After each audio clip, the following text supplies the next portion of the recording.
Alright, so today we're going to learn about scope and returning inside Roblox Studio. Now, these are a little bit complicated concepts, but don't worry, you are going to understand it very simply. So let's begin by first understanding what scope is. We have local and global scope, right? Two different versions, two different candidates. So the scope refers to the visibility of a variable. What are you talking about, Iro? Relax. In Roblox, we always use local, all right? This is a keyword that defines where the variable is accessible. So at the top of your script, inside your script, but not inside the function, you can define the variable 1, for example, 1, like you see on screen right now. This variable, even though it's local, it lives on the global space of this script. So at any point inside this script below, in every line below, you could use the value of variable 1. All of the different code that you write can see it. However, on the local space, which is when a variable is created inside the function, using local stores it only inside this function. Let's see an example. Let's say that we have local function, private room, to keep up with the analogy. Here, we could have a variable. We could write local variable 2 equals 2. Now, as we've said, any variable created inside a function lives only inside this function. Again, it should always have local in front of it. So if I go ahead and try to print the value variable 2 outside the function, I will not be able to, because the variable 2 doesn't exist outside of the function, and the code here is outside the function. So if we try to print variable 1 outside the function, it's gonna be fine, because variable 1 is essentially in the lobby, it's in the global scope. However, variable 2 is only locatable, is only alive inside the function. So let's run the code and see what happens. What we see here is 1 and nil. Try to understand which of the three prints actually worked and why. Alright, so you thought about it. Variable 1 is 1 and variable 2 is nil. Nil is a value to denote that something is missing, that something doesn't exist. So variable 2 essentially doesn't exist. But why didn't we see the value of variable 2 even though it's already printed inside the function? Well, it's very simple. We never went ahead to print the function. So now think about what is going to happen.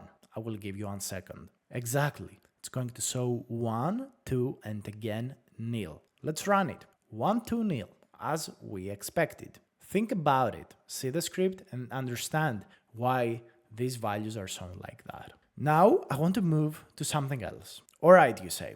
There is this local variable 2 that lives inside the function. Let me give you a little bit of a mindfuck. Let me completely break it down. There is a function, there is a utility that is called return. And what happens with return is that you can return values back to the program. So let's say that we write return 3. When we call our function, after it's called, after it does all of its process, is going to return the value of 3.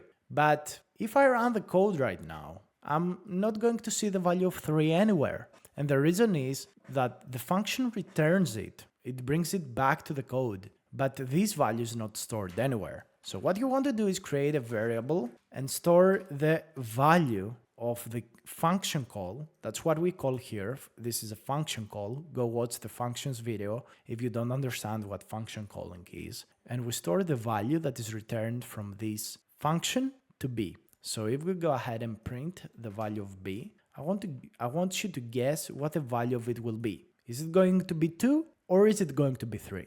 Exactly, it's going to be 3 because we don't return variable 2, we return the value of 3. It's very simple, guys. See it again, okay? It's very, very simple. So let's run it. Boom, 1, 3. Now, something very useful. Alright, you define functions locally. What's the use of them? Well, for example, you could do some kind of thing here with variable 1. So you say that you want to define variable 2 to be 2 plus variable 1, which is a global variable. And look at this here. You could return the value of variable 2. So tell me now, what's the value of b going to be in this case? It's going to be 2 plus variable 1. Variable 1 is 1, so it's going to be 3. So this function is going to return 3, and the value of b is going to be exactly 3. So you see right now what happens with returns? You can see what happens with local and global scope and how you can play around with them to create pretty much whatever you want in terms of manipulations and arithmetics. Hopefully you do. So what I want you to do is create a variable inside the function and try to print it outside the function as we did at the first part of this tutorial. I also want you to create a function that is multiplied by 2. So what this function should do is take a parameter, multiply it by 2, store it in a local variable inside the function, and then return the value. Okay, so you need to return the value of the local variable, pretty much like we've done here. And in my airdrop, in my Roblox Bible, which is going to be down below in the description, I have a chapter about scoping plus return. You can go ahead and check that out because I have the answer to these questions over there, as well as more material that can help you understand topics more deeply if you want to go over them again.